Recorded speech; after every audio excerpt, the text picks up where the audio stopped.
Senator. Thanks, Mr. Chairman. And let me say at the outset, I welcome you both. You both have extraordinary backgrounds in law enforcement. I'm sorry that you're both on the same panel because you each, I believe, have very important jobs you're seeking. And I wish we had more time so that we could be fair in asking both of you questions.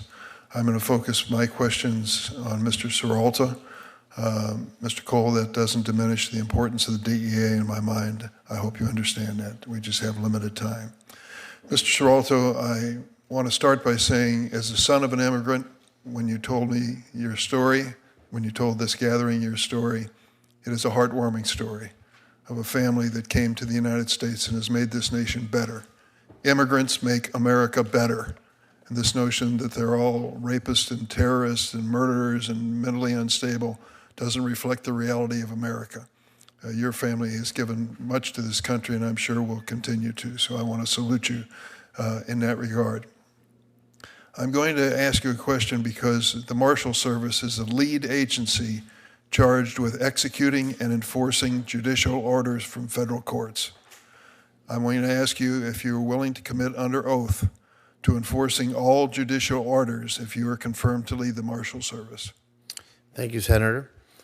The primary role and mission of the Marshal Service is to provide safety for and obey, enforce, and execute all lawful orders of the federal courts. That was clear. Yes. Thank you. Now let's get to the issue of judicial security. You identified that as your first priority. I'm sure it isn't in any way to reflect on your other priorities, but let's talk about it for a moment. You've been a somewhat extraordinary witness because you've served under both Democrats and Republican presidents.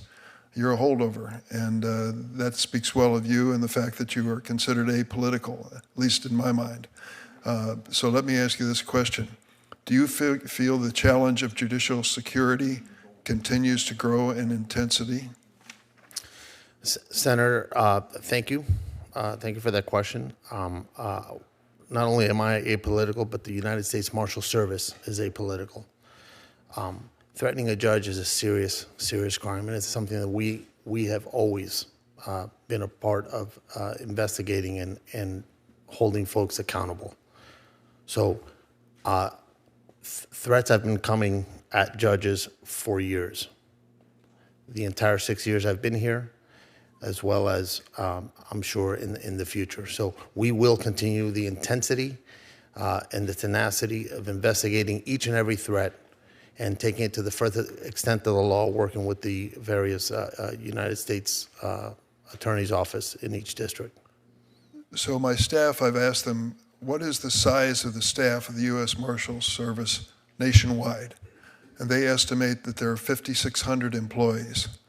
We now know that DOGE, the Elon Musk inefficiency task force or whatever they call themselves, has sent letters to 5,000 out of your 5,600 U.S. Marshal Service inviting them to resign.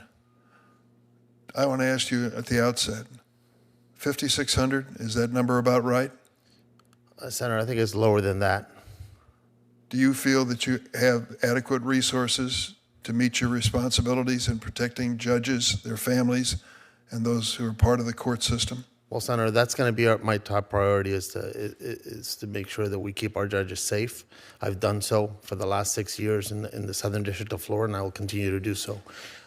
As far as the resources, the human resources, that is something I'd have to study. I'd have to look at where we have our folks and ensure, and if I do need more human resources, then I would absolutely take it up with the Department of Justice and ensure that we make the ask. So you have 5,000 of the 5,600 employees, by my estimation here, who've been invited to resign. If that happens in any substantial number, are you concerned that it would diminish the knowledge, experience, and seniority of the current marshals to serve in the future? Well, Senator, I believe you're talking about the what they call the DRP or the fork. I believe that is particular to the folks that can afford to retire, the folks that have the time in. I certainly am one that if someone has earned their stripes, if somebody has put in an entire career and they'd like to retire, then that's their right. However, I can tell you there are a number of marshals that seek extensions in order to work longer and don't want to retire. They can retire and they don't retire. I'm going to ask one simple question. My time has expired here. Are you willing to commit under oath that you will fight for the resources to protect judges and their families against the threats that they're now receiving, like this pizza episode? Yes, Your Honor. Thank you. Yes, sir. Before I call Senator Graham, Senator Moody's going to cover for me while I'm 10 or 15 minutes down at Finance. Senator Graham, go ahead.